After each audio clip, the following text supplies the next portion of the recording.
चलिए स्टार्ट करते हैं।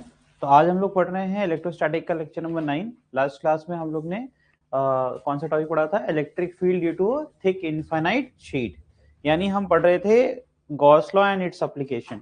एक लोग बेटा ज्वाइन करके चेक करो जरा, आवाज ठीक है, ऐसा कोई इशू नहीं आना चाहिए ना। चले भाई, तो यहाँ पर हम लोग को ये सारा पता है कैसे निकालते थे हम फ्लक्स, टोटल फ्लक्स का इक्वेशन लिखते थे, कैसे करते थे electric field dot area of cross section, है ना, उसका इंटीग्रेशन करते थे और ना क्लोज लूप, है ना, क्लोज लूप करके फिर उसको इक्वल टू कर देते थे गॉस लॉ से। गॉस लॉ कहते हैं, क्या कहते हैं गॉस साहब, कि टोटल फ्लक्स जो होगा वो total charge enclose by the body upon epsilon not होगा अगर मीडियम फ्री स्पेस है तो। फ्री स्पेस मतलब एयर या फिर वैक्यूम, ठीक है।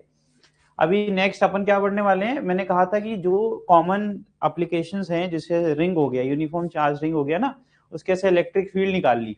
तो अभी कुछ ऐसे बचे हुए हैं जिसमें हमें इलेक्ट्रिक फील्ड निकालनी है, तो अपन वो एक साथ पढ़ेंगे पोटेंशियल पढ़ने के बाद, ठीक है। तो सबसे पहले पढ़ लेते हैं यार, ये कंजर्वेटिव फोर्स क्या होता है। पहले ये एक बड़ा इंपॉर्टेंट पार्ट है। इलेक्ट्रोस्टैटिक फोर्स कैसा फोर्स होता है? एक कंजर्वेटिव फोर्स होता है, ठीक है। दिस इज रिटन एज के Q square upon x square, ठीक है। अब ये है क्या?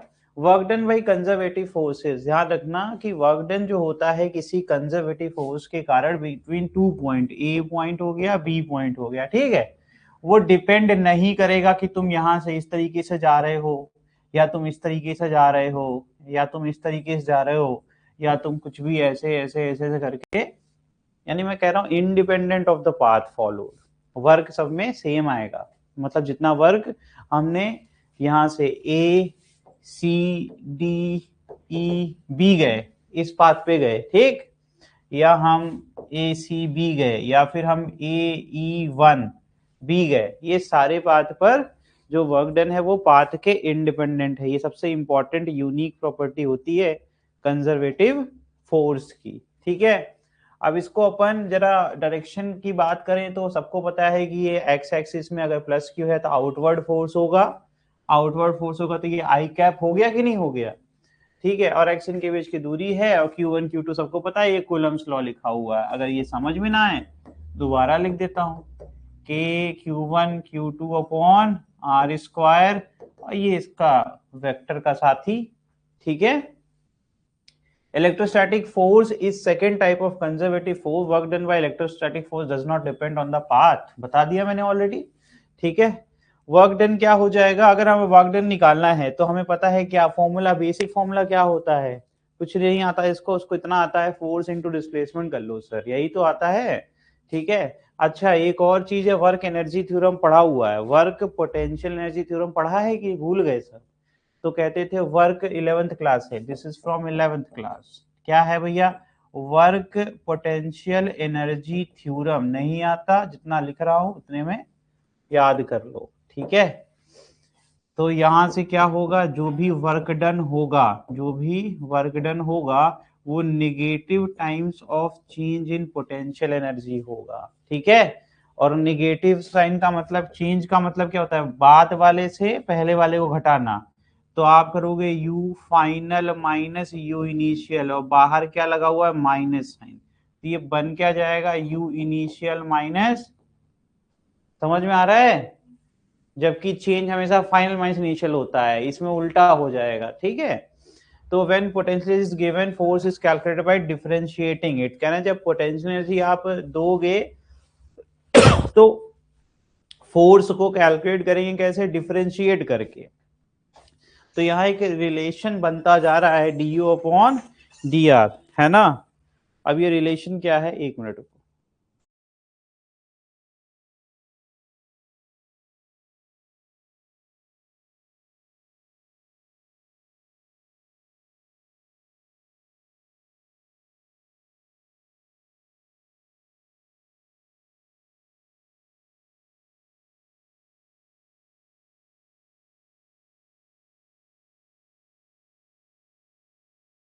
चलो ये जो मैं बता रहा हूँ, क्या बता रहा हूँ कि अगर हमें पोटेंशियल दी गई है, ठीक है, तो हमें फोर्स निकालना है, तो कैसे निकालेंगे? Minus D U by D R. D R क्या? What is the position, position of the point, ठीक है।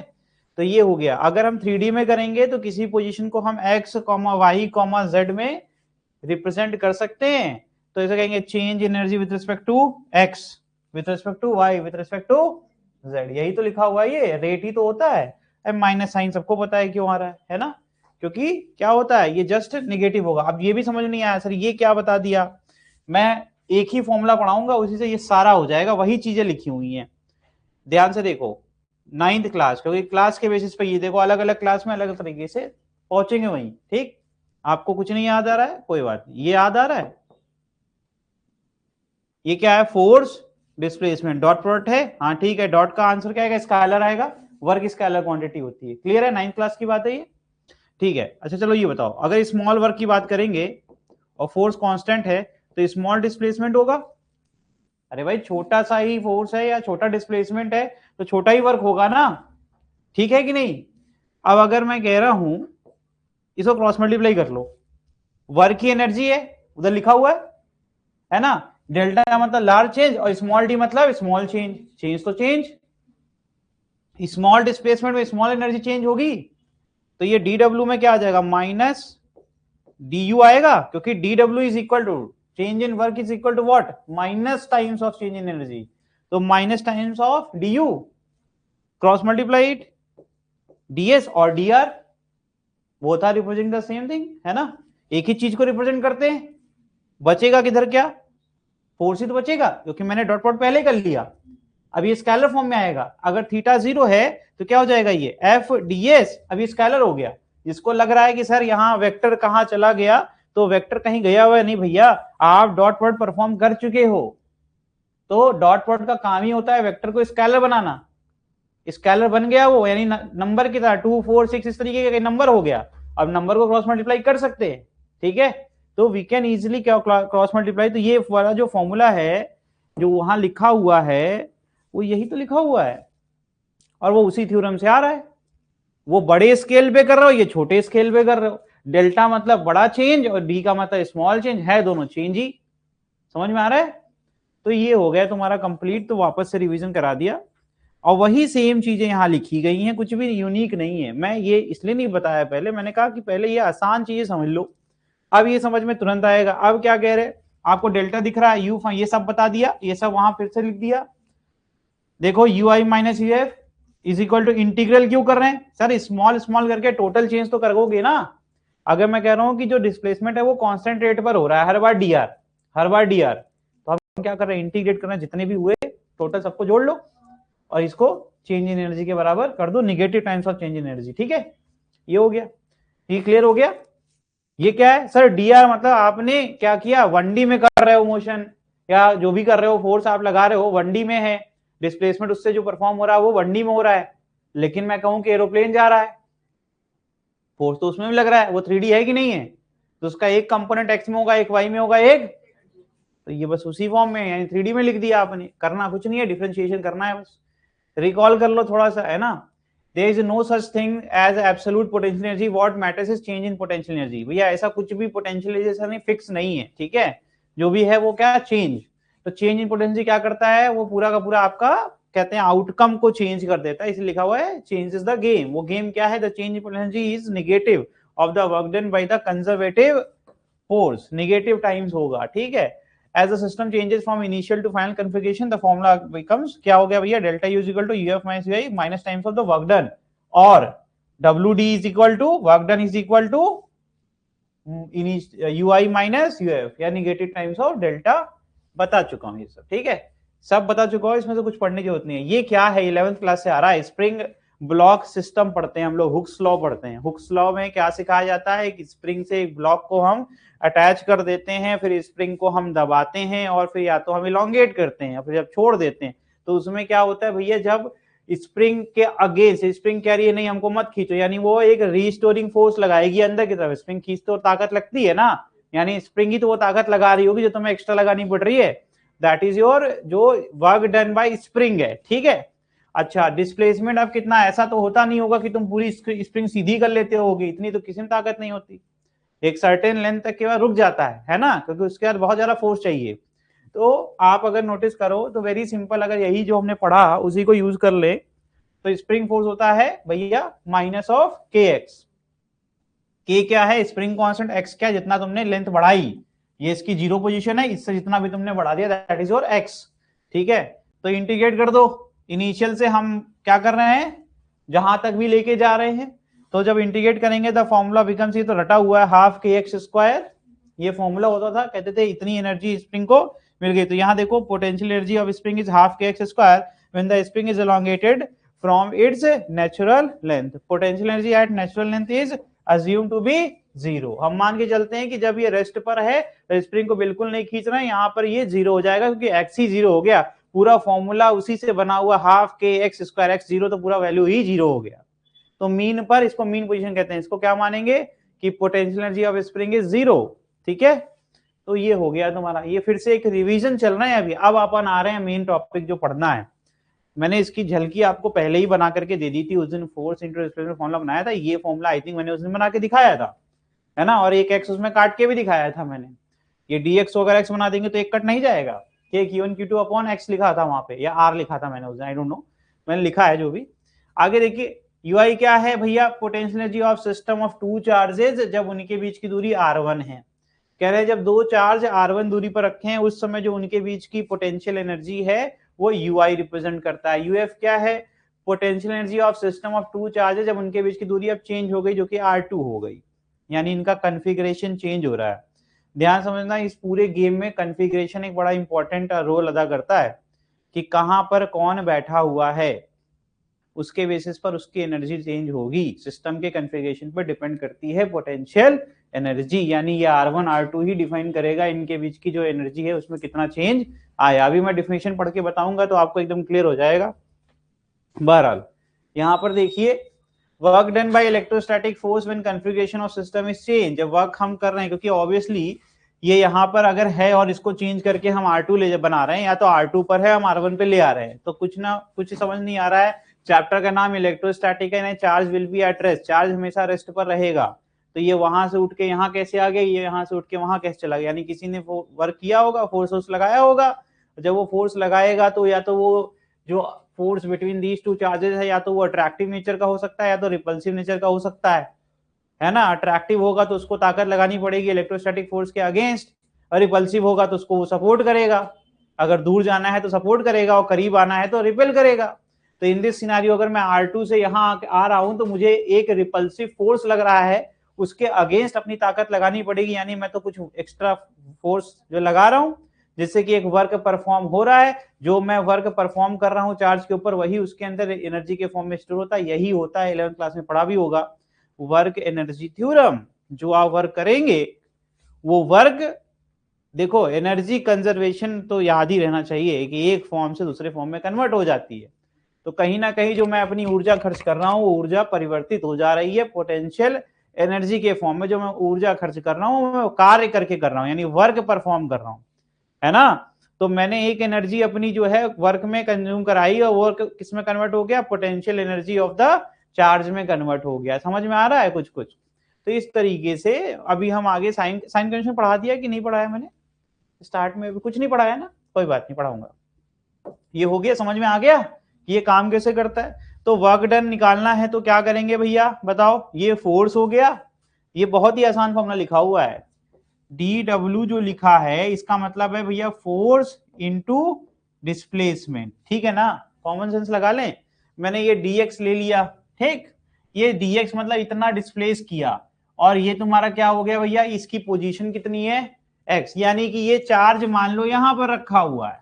तो अब जब मैं इनके बीच में कूलम्स लॉ का फोर्स लगाऊंगा तो k q1 q2 upon r की जगह कौन ले लेगा, x ले लेगा। अरे भाई इनके बीच की दूरी यही तो होती है ना। अब चार्ज वहां पर है और मैंने उसको कितना खसकाया, अब dx मैंने डिस्प्लेस किया, या उधर किया या इधर किया, है ना। तो अब in this both the scenarios you have the displacement, ये डिस्प्लेसमेंट है, छोटा डिस्प्लेसमेंट यानी छोटा वर्क, है ना। And the force sir depend करेगा, वो तो फॉर्मूला है ना, k q1 q2 upon r square, है ना। अब आपका r x बन जाए तो मुझे क्या है, अब ये बदल जाएगा तो ये भी बदल जाएगा, यानी ये value continuously depending upon the position of the charge वो चेंज होती रहेगी, ठीक है। और ये दोनों का प्रोडक्ट जो होगा स्केलर फॉर्म में जो आंसर आएगा that will be my work. Simple, समझ में आ रहा है। चलो तो मतलब ये फॉर्मूला जो लिखा हुआ है k q1 q2 upon x square, और ये dx क्यों लिखा है समझ में सबको आ गया, ये फोर्स हो गया और ये डिस्प्लेसमेंट। ठीक है, तो ये लिखा गया work done in moving charge Q2 at x by dx। समझ में आ रहा है? तो work done in moving charge from R1 to R2, हम R1 से R2 लेकर के जा रहे हैं, तो dw हम जो डिस्प्लेसमेंट का रेट रखे हैं वो फिक्स है, हर बार हम dx ही डिस्प्लेस करेंगे। तो ध्यान सुनना, जैसे अभी भी समझ में नहीं आता है किसी बच्चे को तो वो समझे ऐसे आसान भाषा में। देखो भैया ये dx है, ठीक है, चलो किसी को ये भी समझ नहीं आ रहा है सर ये क्या कर रहे हो, अरे ये बेटा यहां से यहां तक की दूरी R2 है, यहां से यहां तक की R1 है, तो बचा कितना जाना है इसको,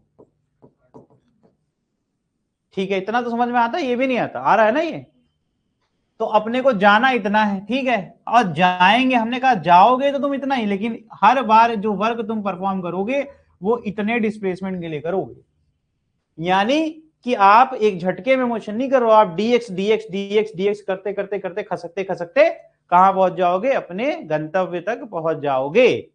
और वर्क एक स्केलर क्वांटिटी होती है, स्केलर यानी 2 + 4 + 2 ऐसे कर सकते हैं, समझ में आ रहा है, यानी जितने वर्क हैं उनको हम जोड़ सकते हैं बिना किसी टेंशन के।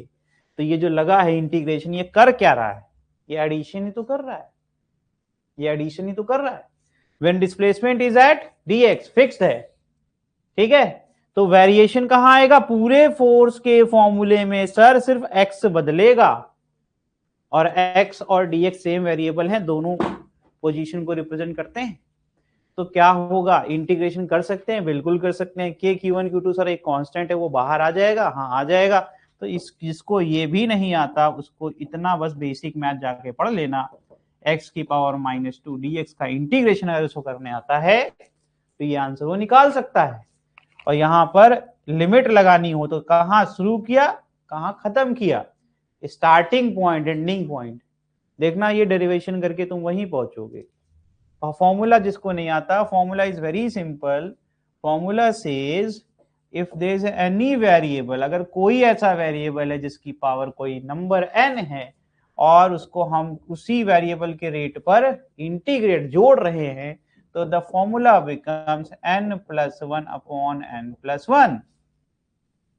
वेरी सिंपल, इसी को देखो यहां अप्लाई करो, ये इतना आसान है कि आप ऐसे देखिए n की वैल्यू है -2, -2 + 1 होता है -1, और नीचे भी आ गया -1। The formula says output should be x⁻⁻1/-1।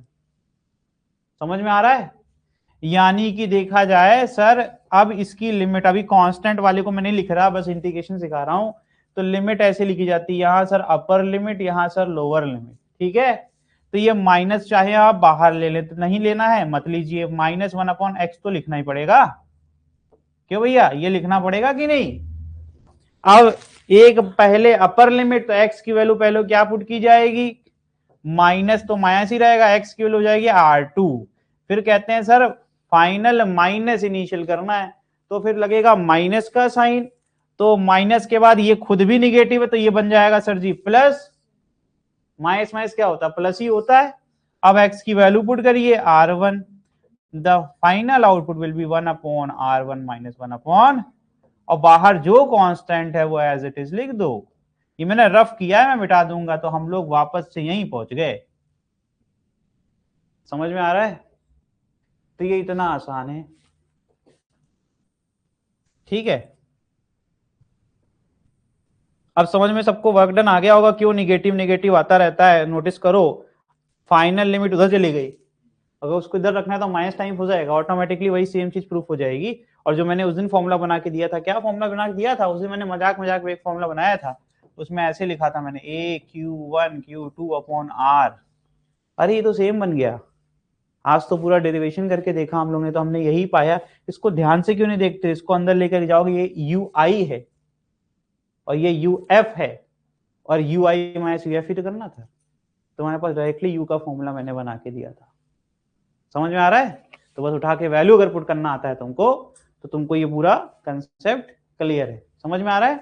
तो KQ1 Q2/R1 कर दूंगा, दिस विल बिकम UI, और ये बन जाएगा KQ1 Q2/R2 कर दूंगा, मुझे UI - UF करूंगा, कुछ नहीं डेरिवेशन करूंगा, तब भी मेरा आंसर यही आएगा। समझ गए, चलें भाई आगे बढ़े। सो नाउ यू नो कि होता क्या है, कॉन्फ़िगरेशन डिपेंडेंट क्यों होता है, पेयर में क्यों चाहिए। तो पोटेंशियल एनर्जी भाई पेयर ऑफ चार्जेस के बिना मिनिमम 2 चार्ज तो होने चाहिए, ठीक है। या तो फिर कुछ ऐसा होना चाहिए कि हमारे पास चार्ज नहीं है लेकिन एक इलेक्ट्रिक फील्ड रीजन है, वहां इलेक्ट्रिक फील्ड प्रेजेंट थी और हम किसी चार्ज को अनंत से लेकर के आ रहे थे और कहीं रख रहे थे, है ना। लेकिन वो इलेक्ट्रिक फील्ड होगी किसकी वजह से, वो तो चार्ज की वजह से ही होगी ना। तो हम चार्ज से भाग ही नहीं सकते, मिनिमम 2 चार्जेस तो चाहिए। लेकिन क्या 2 से ज्यादा होंगे तो क्या ये काम नहीं करेगा? बिल्कुल काम करेगा। ये पढ़ा नहीं रहा हूं क्योंकि जरूरत नहीं है, ठीक है। चलो पढ़ ही लो। अच्छा, अगर R2 को इन्फिनिटी कर दें, जैसे अपन कह रहे थे R1 और ये फिर इन्फिनिटी तक जाएंगे, तो 1 अपॉन इन्फिनिटी 0। 1 अपॉन इन्फिनिटी क्या होता है? 1 अपॉन इन्फिनिटी इज ऑलवेज 0। किसी को नहीं आता, 0 को 1 को या किसी भी नंबर को 0 से डिवाइड करते हो तो इन्फिनिटी आता है, क्रॉस मल्टीप्लाई कर लोगे मेरे मालिक। तो anything divide by infinity will give you 0। So that is why जो तुमने ये डेरिवेशन किया है, दिस विल बिकम, ये पता नहीं क्या ऐसे लिख दिया इसने, ये R1 है तेरा, है ना, और ये R2 है, ठीक है। तो R2 becomes what? Infinity. Infinity 1 upon infinity 0, तो क्या लिखा हुआ है देखो, R1 को इसने क्या ले लिया? R ले लिया, तुम R1 कर लिया, ठीक है। तो इन केस ऑफ R करोगे तो ये फॉर्मूला जो मैंने बनाया था फिर से वो बन के हो गया। ये भी समझ लिया आपने। जो मैं बता रहा था कि देखो भैया इलेक्ट्रोस्टैटिक फोर्स के अगेंस्ट काम करोगे, देखो वो बनाया एरो, ध्यान से देखो, ये रिपेल कर रहा है, ठीक है, यहां से आ रहे, तो ये पॉजिटिव पॉजिटिव चार्ज क्या करेगा? रिपेल करेगा। और अपन किधर आ रहे हैं? इंफिनिटी से आर तक आएंगे ना। तो इंफिनिटी से आर तक आएंगे तो भैया हमें वर्क करना पड़ेगा अगेंस्ट द इलेक्ट्रोस्टैटिक। तो ये क्या लिखा हुआ है? तो work done by electrostatic external force will be given by two maintain a charge Q2 in field of Q1। Field of Q मतलब इसके क्षेत्रफल जहां पर इलेक्ट्रिक फील्ड इसकी उपलब्ध है, तो तभी तो कूलम्ब्स लॉ लगेगा, ठीक है। The external force need to be applied equal to and opposite to electrostatic force. तो F external is approximately equal to कितना? जो भी कूलम्ब्स फोर्स लग रहा होगा जिस भी पॉइंट पर अपन खड़े होंगे, वो पॉइंट की दूरी अगर x है तो x, अगर कोई और वैल्यू होगी तो उसके हिसाब से। तो मतलब क्लियर कट बात है कि जितना करीब हम जाते हैं चार्ज के उतना ज्यादा फोर्स उसका बढ़ता जाता है। If you remember it properly, मैंने सिखाया था कि भैया नीचे डिनोमिनेटर का स्क्वायर है, तो अगर उसकी वैल्यू घटाऊंगा तो 2 का स्क्वायर 4 होता है लेकिन 3 का स्क्वायर 9 होता है ना। तो फोर्स बढ़ेगा कि नहीं बढ़ेगा? जब पूरे डिवीजन में डिनोमिनेटर की वैल्यू घटती है तो पूरी वैल्यू बढ़ती है, कॉमन सेंस लगाया करो। यानी जैसे जैसे हम करीब पहुंचेंगे हमें अपना फोर्स बढ़ाना पड़ेगा। तभी ये लिखा है कि भैया एक्सटर्नल फोर्स हमेशा जो तुम्हारे कूलम फोर्स है उसके बराबर कम से कम तो होना ही चाहिए, इससे कम में ये आगे नहीं बढ़ सकता। तो ये लिखा हुआ है। तो वर्क डन बाय इलेक्ट्रोस्टैटिक तो हमें निकालना आता है, ये हमने निकाला हुआ है, ठीक है, क्योंकि हम हमेशा अपोजिट में लेके चलते हैं ना, सेम डायरेक्शन। अब इसको उल्टा कर दोगे तो तुम्हें क्या मिल जाएगा? एक्सटर्नल। जो भी तुम इलेक्ट्रोस्टैटिक वाला पीछे करके आ रहे हो, जो भी उसका आंसर जानता है उसमें माइनस साइन लगा दोगे तो तुम्हारा आंसर बन गया फॉर एक्सटर्नल। चल तो रहा है, हमें तो अच्छा दिख रहा है, तो तुम्हारा नेट खराब होगा, सबका खराब हो गया। अभी रिफ्रेश कर देते हैं और क्या करें यार, एकदम क्लियर है यार, तो नेट भी ठीक चल रहा है, 100 Mbps का नेट भी धीमे से चल रहा है, क्या करें तुम लोग का। देखो नेट टेस्ट कर देते हैं, 55 71 चल रहा है, 71 Mbps।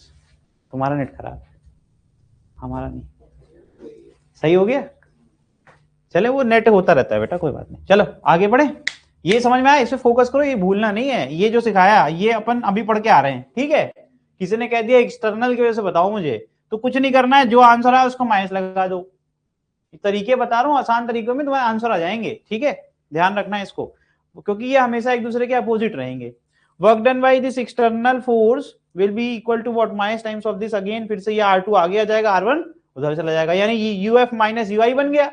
इसको करना है तो ये क्या बन जाएगा? UF माइनस, ठीक है, देखो ना, ये माइनस जाएगा, इसको निगेटिव कर देगा, इसको पॉजिटिव कर देगा, ये आगे आ जाएगा, ये इधर चला जाएगा, ठीक है। तो to bring the system in its configuration from reference, work done external is equal to what? अगर हम इन्फिनिटी वाला लेके चले तो, अगर इन्फिनिटी का लॉजिक लेके चले तो क्या आ जाएगा भाई? k q1 q2 अपॉन, यानी अपन अब इसमें क्या कह रहे हैं, इन्फिनिटी से यहां लेकर के आ रहे हैं, ठीक। तो नेगेटिव साइन को उसने डिसॉल्व कर दिया, माइनस माइनस क्या हो गया, plus. Energy due to configuration, ठीक है।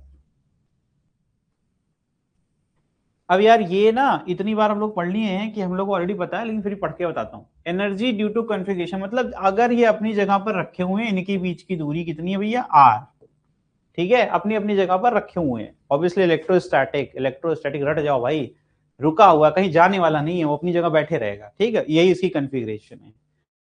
जैसे अभी इस समय आप लोग बैठे हुए हैं, ये क्लास की कॉन्फ़िगरेशन कहलाएगी। अभी एक बच्चा उठ के यहाँ आ जाए, कॉन्फ़िगरेशन बदल जाएगी।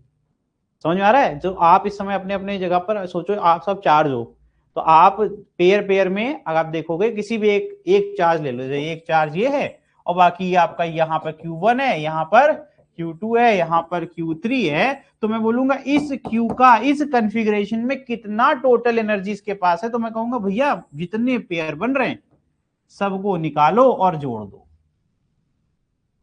इस कॉन्फ़िगरेशन कारण ये एनर्जी है। अभी मैं क्या करूं, अब तुम कहोगे ये तो चेंज नहीं हो सकता, अभी दिखाता हूं। इसको उठा के हटा दिया मैंने, अब इसकी एनर्जी घट गई। तो कॉन्फ़िगरेशन मैटर करता है, कॉन्फ़िगरेशन के बेसिस पर एनर्जी आपकी वेरी करेगी। तो अभी अपन इसके बारे में पढ़ रहे हैं। कॉन्फ़िगरेशन से फॉर्मूला क्या बनता है, ये फॉर्मूला हमारे पास है k q1 q2 upon r। तो r1 r2 r3 जो भी उनके बीच की दूरी होगी अपन वो लेंगे, इस तरीके से करेंगे। तो work done by external force to configure a system is stored in it as energy. वही जो मैंने बोला था, जो एक्सटर्नल फोर्स हमने लगाया, जो हमने वर्क किया, वो उसके अंदर एनर्जी के फॉर्म में स्टोर हो गया। This energy of the system due to this configuration is known as electrostatic potential energy, जिसको लिखना है एग्जाम में, ये लिख के आना, ठीक है। इसकी डिफिनेशन हो गई, यानी ये वो आपकी एनर्जी है जो हम इन्फिनिटी पे, मान लो अभी सिखा देते हैं पूरा ये एक्चुअली होता क्या है। अगर किसी को फिगर बनाना होगा एग्जाम में तो बना देना। हमने क्या करा, हमने इसका ये पूरा रीजन है, मैं इन्फिनिटी पे बैठा था, ठीक है, मेरे पास ये चार्ज था प्लस का Q, मैं इसको dx dx dx dx displace करते करते बहुत स्लो रेट पर कहां ले आकर रख देता हूं, इसके बहुत पास, जिसकी दूरी कितनी है, r। यहां रखने से पहले मैंने कितना फोर्स लगाया होगा, हर बार मुझे एक रिपल्सिव फोर्स लग रहा था, तो मैंने पूरा अपना एनर्जी वर्क में कन्वर्ट किया, वर्क परफॉर्म करके किसके ऊपर वर्क कर रहा हूं, इसके ऊपर वर्क कर रहा हूं, तो इसको एक फ्री की एनर्जी मिल गई। तो क्या है, work done by external force. कौन है एक्सटर्नल फोर्स, अपन, है ना। टू कन्फिगर मतलब ये पहले क्या ऐसे रखा था क्या, नहीं, हमने इसको कॉन्फ़िगर किया, हम यहां से ले आए इसको, ठीक है। अ सिस्टम इज स्टोर्ड, तो जो हमने वर्क किया वो स्टोर हो जाती है एनर्जी के फॉर्म में, यही वो एनर्जी है उसके कॉन्फ़िगरेशन के कारण जो कहलाती है इलेक्ट्रोस्टैटिक पोटेंशियल। ये सबसे आसान तरीका है इसको समझने का, ठीक है। और अगर आप एग्जाम में एक लाइन लिख सकते हैं कि work done of bringing a charge from infinity to a point P which is at a position of R from the charge जो आपका Q1 है, ठीक है। तो जो ये वर्क डन है, then this work done is stored in the form of potential energy, ठीक है, and known as electrostatic potential, ठीक है। तो ये एक तरीका होता है इसको पढ़ने का, सबसे आसान तरीका, ठीक है। तो अब इसको अगर अपन फॉर्मुलेशन में लेकर के आए तो कैसे लिखेंगे, जो मैं एक्सटर्नल फोर्स लगाऊंगा वो कितना होगा, के क्यू स्क्वायर, मैंने दोनों चार्जेस बराबर लिए ना, ठीक है, अपॉन कोई भी अपन x ले लेंगे और यहाँ पे फिर से वही dx करेंगे और फिर यहाँ कहां से, इंफिनिटी से r, है ना। आंसर देखो कितना आ रहा है, करके देखो।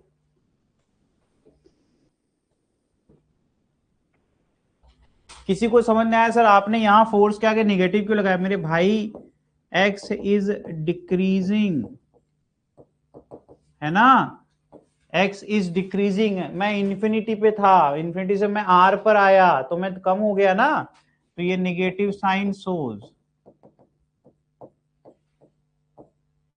ठीक है, ये हो गया। करके आप जब सॉल्व करेंगे you will get the same formula के क्यू स्क्वायर अपॉन r, ठीक है।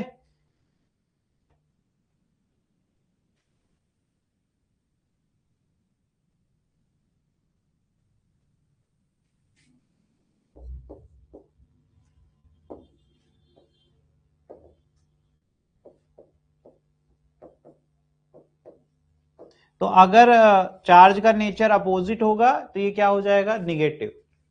लिख लीजिए, if two charges are of opposite sign then potential energy will be negative.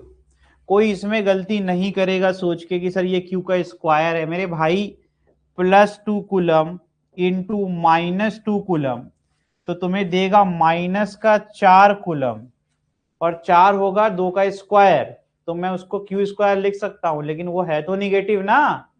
तो कोई सिंगल चार्ज का स्क्वायर नहीं हो रहा है, दो इक्वल चार्ज अपोजिट नेचर के मल्टीप्लाई करने से माइनस हो जाएंगे। इसीलिए मैं लिखवाना चाहता हूं कि अगर ये निगेटिव और एक पॉजिटिव हो जाए, यहां लिखूंगा for unlike nature of charge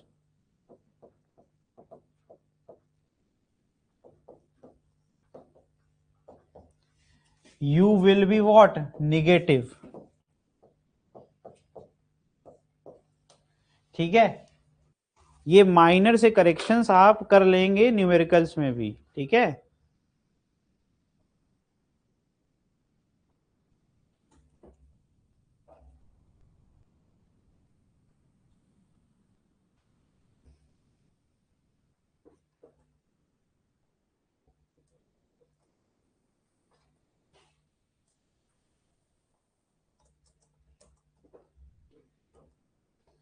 समझ में आ गया, आगे बढ़ जाएं। चलो नेक्स्ट। ये मैं बता चुका हूं कि अगर मल्टीपल चार्जेस हों, जैसे कि दिख रहा है क्यू क्यू क्यू 1 2 3 पोजीशन, दूरी कितनी है, ए ही दूरी है सबके बीच में, तो एक मिनट,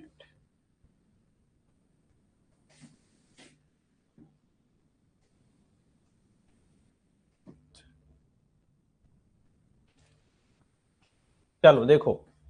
तो कह रहे हैं कि अगर आपके दिख रहा है आपको एक कॉन्फ़िगरेशन जिसमें 2 से ज्यादा चार्ज, जानबूझ करके ये केस स्टडी कर लो इसमें, क्योंकि आपको समझना पड़ेगा कि हमेशा 2 ही नहीं होंगे, तो किसी एक चार्ज पर बताऊंगा मैं, मान लो 1 पे निकाल रहा हूं, ठीक है। तो यू 1 के रिस्पेक्ट में कितने बन रहे हैं पेयर, है ना। अगर टोटल पूरे पूरे कॉन्फ़िगरेशन का पूछा जाएगा तो जितने पॉसिबल पेयर हैं सबको करेंगे, ठीक है। तो ये क्या आ जाएगा, अगर हम टोटल बात कर रहे हैं ना, सिस्टम की बात कर रहे हैं, हम सिस्टम की बात कर रहे हैं, तो सिस्टम का फॉर्मूला क्या होगा, जितने पॉसिबल पेयर हैं सबको आप बनाइए, सबकी आप क्या निकालिए, फॉर्मूला आपको पता है। तो ये क्या रहेगा, U21 दिख रहा है आपको, तो formula becomes KQ1Q2 upon A। अब दोनों बराबर है तो KQ square upon A। U31 3 और 1 के बीच में दिख रहा है इधर वाला, तो ये KQ स्क्वायर अपॉन A, ठीक है। फिर आप उधर देखिए 2 3 या 3 2 KQ square upon, is it okay. और नीचे क्या हो जाएगा 3KQ स्क्वायर अपॉन, बिकॉज बेटा ये स्केलर होता है, स्केलर होता है इसीलिए आसानी से एडिशन किया जा सकता है। समझ में आ रहा है, अगर ये कोई वेक्टर होता तो हमें वेक्टर एडिशन करना पड़ता। ये कौन सा प्रिंसिपल है, इसको कहते हैं सुपरपोजिशन प्रिंसिपल, ठीक है। चलें आगे बढ़े। अब इसमें क्या होगा, जितने पॉसिबल हैं इसी प्रकार से इसमें, अच्छा चलो तुम लोग बताओ जरा कैसे करोगे। आंसर तो इसी पे लिखा हुआ है, पर फिर भी दिमाग लगाओ। कैसे, कितने पेयर दिख रहे हैं, पेयर नहीं बनाने आ रहा है, 1 2 3 4 5, और कुछ है क्या, ये हो गया, ठीक है। तो इसका एक तरीका होता है आपके पास, ये इसको मैथ वालों को ज्यादा पता होता है, NC2 कॉम्बिनेशन कहते हैं इसको, है ना। इसका फॉर्मूला होता है n into n-1/2, n is representing the number of charges, ठीक है। ट्राई कर लो, आंसर आ जाएगा। देखो 4 2 दूनी 4 हो जाएगा, 2 4 में से 1 गया 3, 6 आ रहा है, सीधे आंसर आ गया तुम्हारा, 6 पेयर बनेंगे। कितने पॉसिबल पेयर बनेंगे आप यहां से इस फॉर्मूले से निकाल सकते हैं। बस n की वैल्यू आपको नंबर ऑफ चार्जेस देख के पुट करना है, ये हमेशा काम करेगा। ठीक है, अब इसके समझ लें इस केस को करना क्या है। तो यहां पर तो आपको स्क्वायर में पता है ए तो 4k³ स्क्वायर अपॉन a तो बन रहा है, देखो ना 1 2 3 एंड 4, ये तो इतना बन ही रहा है। अरे सब में तो एक ही होगा ना, सारे चार्ज आइडेंटिकल है। अब डायगोनल ऑफ जो आपका होता है square that will be √2 times of side, √2a जिसको कहते हैं। तो फिर क्या हो जाएगा, दो ऐसे बनेंगे जिसमें k² अपॉन √2a रहेगा। देखो 1 2, समझ में आ गया। सबको जोड़ दो, सबको जोड़ दोगे तो ये √2 इधर आ जाएगा, बाकी सब कॉमन हो जाएगा। अरे k² है, a तो सब में है ना, वो निकाल लो, बचेगा 4 प्लस √2 न्यूमरेटर में। एलसीएम तो यही आ रहा है। ठीक है, इस तरीके से हम ये सॉल्व करते हैं। ऐसे क्वेश्चंस कर सकते हो तुम लोग बहुत आसानी से।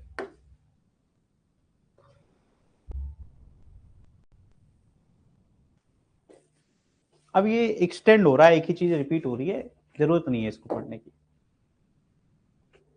जनरलाइज कर रहे हैं कि अगर सिमेट्रिक होगा तो आप क्या कर दे, नंबर ऑफ चार्ज सिस्टम से डिवाइड कर दीजिए, एक निकाल लीजिए, किसी एक का निकाल लीजिए। तो सिमेट्रिक नहीं दिख रहा तुमको, ये तो देखो ये फॉर्मूला कैसे काम करता है। मैं इतना इन सब पे विश्वास नहीं करता हूँ क्योंकि कंसेप्ट जिसका अच्छा है उसको इसकी जरूरत नहीं है। ठीक है, ये दिख रहा है k² अपॉन a, दिख रहा है ना, एक का कोई निकाल लो। अब देखो सिमेट्रिक, सिमेट्रिक कैसे, ए सारे चार्जेस बराबर, सबकी दूरी बराबर, इक्विलेटरल, इसको सिमेट्रिक कहते हैं। नहीं आता कट करके देख लो, आइडेंटिकल होगा अपोजिट होगा, इसको मिरर इमेज कहते हैं। अरे जब मिरर में अपनी फोटो देखते हो एज इट इज दिखता है ना, लेकिन जस्ट अपोजिट ओरिएंटेशन होती है। अब देखो 20 से कट किया, जितना हिस्सा ट्रायंगल के था उतना ही इधर है, लेकिन अपोजिट ओरिएंटेशन, सो सिमेट्रिक कहते हैं। ऐसे शेप्स कहते हैं सिमेट्रिक है। तो सिमेट्रिक में अगर n की वैल्यू 3 है तो 3 पुट करोगे, देखो सीधे आंसर आ रहा है, हमारा जो आंसर आएगा वो एज इट इज आ जाएगा। ठीक है, इस तरीके से ये सॉल्व कर सकते हैं। आप 4 चार्जेस में भी कर सकते हो, लेकिन हम लोग ये करेंगे नहीं, मेरा बिल्कुल भी इसको करने का कोई भी ना सिखाने का कोई रीजन है। ये क्या है, हम लोग ये 2-3 बार पढ़ चुके हैं। जितने पॉसिबल पेयर्स हैं सबको क्या करेंगे, जोड़ देंगे, सुपरपोजिशन प्रिंसिपल। ठीक है, चलो अभी लिखो, इसमें अभी है टाइम मेरे पास, लिखो लिखो लिखो। इलेक्ट्रिक पोटेंशियल, एनर्जी पढ़ लिया ना, अब पढ़ेंगे पोटेंशियल।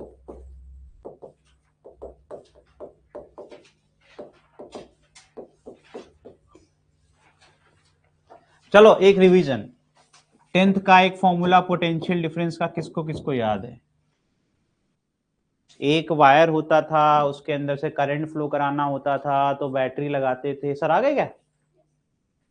अच्छा ठीक है, 10 मिनट में छोड़ रहे हैं, नहीं रिवीजन करा रहा हूं। देखो एक कंडक्टर होता था, एनसीईआरटी में लिखा हुआ है, कभी देखना 10th क्लास की किताब में। बैटरी लगा दो, तो बैटरी क्या करती थी, एक चार्ज को फ्लो कराती थी। चार्ज को कहां से होकर गुजरना पड़ता था सर, ये एरिया ऑफ क्रॉस सेक्शन होता था और ये इसकी लंबाई होती थी। तो ये एक बैटरी एक कार्य करती थी, क्या कार्य करती थी सर, इसको यहां से फोर्स लगा करके तभी तो ये जाएगा। तो एक पोटेंशियल यहां क्रिएट करती थी, पॉजिटिव यहां करती थी, कहते थे charge always flows from higher potential to lower potential, यही तो कहते थे। और कहते थे जो वर्क किया बैटरी ने उसको डिनोट कर दिया W से, तो W upon Q is your potential difference, यही तो कहते थे। कुछ नहीं बदला, सिर्फ नाम और आपके सिंबल्स को बदल दिया गया, बाकी सब कुछ अभी भी वही हो रहा है। जब हम इलेक्ट्रोस्टैटिक पोटेंशियल की बात करते हैं तो यहां पर वर्क को रिप्लेस कर दिया, वर्क को रिप्लेस कर दिया एनर्जी ने, है ना। और ये आपको अच्छे से पता है कि U is representing work only, work is a form of energy, और वर्क किसमें कन्वर्ट हो गया, पोटेंशियल एनर्जी में। नीचे चार्ज क्या है, जो हमारा टेस्ट चार्ज है ना। तो ये फॉर्मूला बन गया हमारा किसका, इलेक्ट्रिक पोटेंशियल या इलेक्ट्रोस्टैटिक पोटेंशियल। इसकी यूनिट क्या होगी, जूल पर coulomb.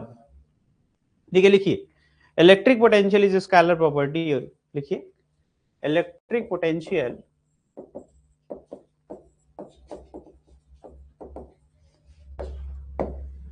is a scalar property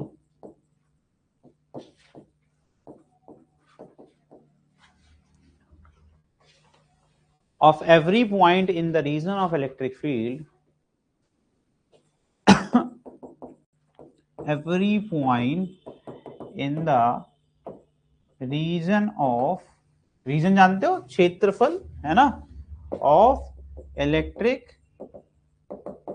field.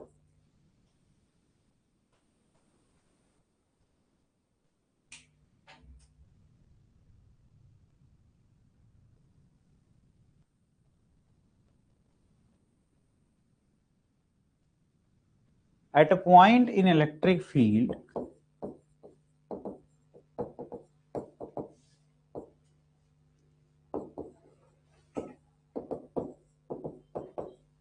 potential is defined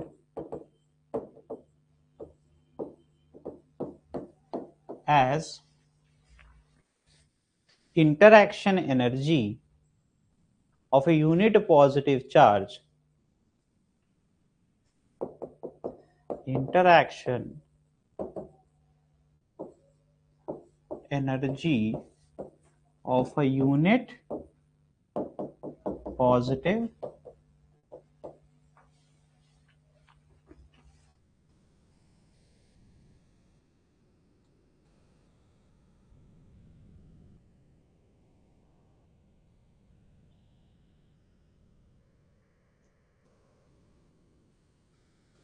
if the charge, unit positive charge पता क्या होता है, ये टेस्ट चार्ज ही तो होता है ना, उसकी वैल्यू क्या होती है, यूनिट होती है, मैंने सिखाया भी है ना, कमजोर सा चार्ज, ठीक है। If charge is having potential energy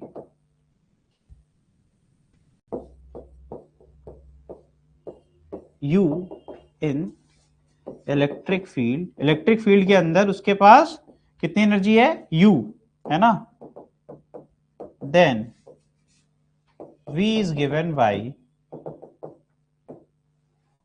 V is equal to U upon,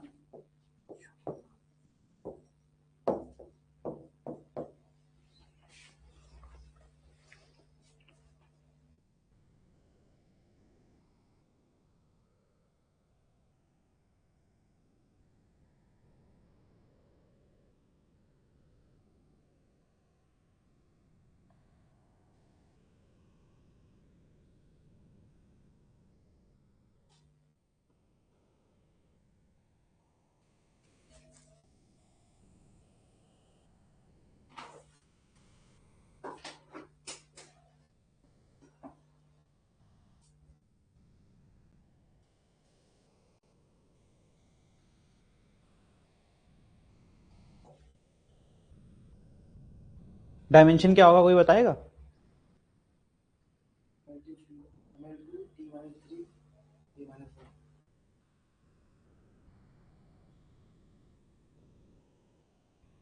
ml2 t-3 a-1, very good,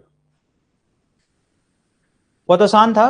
work से निकालो हमेशा, वर्क से एनर्जी कभी कोई पूछे ना तो हमेशा वर्क के पीछे भागो, सबसे आसान होता है। फोर्स इनटू डिस्प्लेसमेंट, फोर्स का डायमेंशन सबको रटा हुआ होता है, ml2 है ना, ml2 होता है ना, mlt-2 होता है ना, तो एक एल उससे मिलेगा है ना, किससे, डिस्प्लेसमेंट से, mlt-2 ये होता है ना फोर्स का। अब इसके बाद एक डिस्प्लेसमेंट है, डिस्प्लेसमेंट भी क्या है, एल है, तो एल इंटू एल क्या हो जाएगा, L2, तो ml2t-2 वर्क हो गया, ठीक। और नीचे क्या है तेरा चार्ज, चार्ज क्या होता है भैया, Q is equal to IT, I is equal to Q upon T, current is equal to charge upon time, तो charge is equal to current into time, है ना।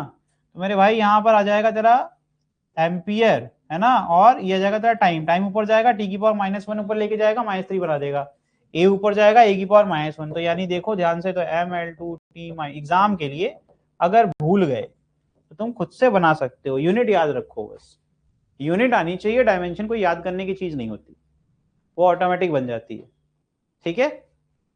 तो ये आपका डायमेंशन हो गया।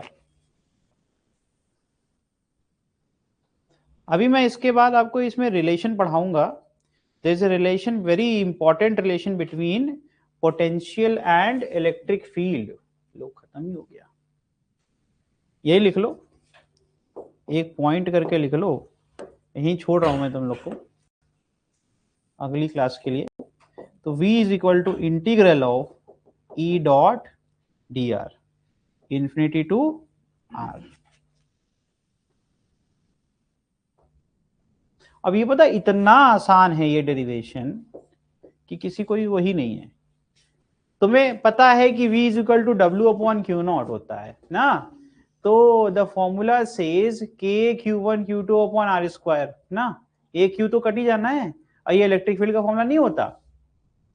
तुम वर्क लिखते हो फोर्स इंटू डिस्प्लेसमेंट, ये लिखते हो ना, फोर्स का फॉर्मूला सबको रटा हुआ है k q1 q2 upon R square.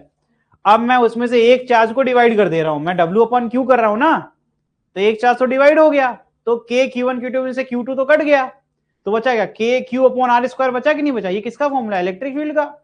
तो पूरा जो फॉर्मूला है वो f की जगह कौन ले लेगा, E ले लेगा। तो ये कोई डेरिवेशन नहीं है, जो तुमने पीछे लिख के आए हो फॉर्मूला, उसी में नीचे डिवीजन में बस तुम q लिख लो, तो फोर्स का जैसे ही फॉर्मूला लिखोगे नीचे एक q कट जाना है, तो फॉर्मूला बन जाएगा इलेक्ट्रिक फील्ड का। और ये किसके इलेक्ट्रिक फील्ड होगी, जिसके करीब हम जाने की कोशिश कर रहे हैं। अब इसकी एक नई डिफिनेशन बता करके मैं जा रहा हूं, ये इंफिनिटी है, ठीक है, उसमें डिफाइन करते थे कि हम इंफिनिटी से आते हैं और एक जगह पर रख देते हैं, जो हमने वर्क किया एनर्जी के फॉर्म में स्टोर हो गया, उसी को कहते हैं इलेक्ट्रोस्टैटिक पोटेंशियल एनर्जी। अब जो कह रहा हूं वो सुनो, कह रहे हैं कि भैया अब हम इलेक्ट्रिक फील्ड के रीजन के अंदर हैं, तो जो मैं वर्क कर रहा हूं ऑन ए टेस्ट चार्ज यानी यूनिट चार्ज है ना, Q not against the electrostatic forces, that is my potential at any point. Potential field के अंदर डिफाइन होता है, एनर्जी इंफिनिटी फील्ड के बाहर भी थे, तो वहां से आने के बाद जितना भी हम आए, जितना मैंने वर्क किया, उसको डिफाइन करता है। दो अलग अलग चीजें हैं। ये फील्ड के अंदर एक यूनिट चार्ज को मूव कराना, उस पे जो मैंने वर्क किया पर यूनिट किसके, जो चार्ज हमारा। तो यहां से मेरा देखो ध्यान से, हम फोर्स को कन्वर्ट कर दे रहे हैं इलेक्ट्रिक फील्ड, क्या हम इलेक्ट्रिक फील्ड के अगेंस्ट हम कुछ कर रहे थे, समझ में आ रहा है, ऑन है यूनिट चार्ज, तो उसको हम कहीं ले जाकर के रखना चाहते हैं, और डिस्प्लेसमेंट हम इतना ही कर रहे हैं, dx से dr लिख दिया मैंने, समझ गए। तो ये बहुत ही माइनर सा डिफरेंस है, जब पढ़ते हैं थ्योरी में तो लगता है दोनों तो एक ही बातें कह रहे हैं, आप एनसीईआरटी में पढ़ना दिमाग खराब हो जाएगा। तो यही माइनर सा डिफरेंस है, जब हम वर्क करते तो हैं लेकिन हम किसके अगेंस्ट, अब हमें उसमें इंफिनिटी से आना है, इसमें हमें एक इलेक्ट्रिक फील्ड रीजन के अंदर डिस्प्लेस करना है पर यूनिट चार्ज, ठीक है। चले भाई ठीक है, आज के लिए इतना ही, कल अब पढ़ेंगे इसके आगे।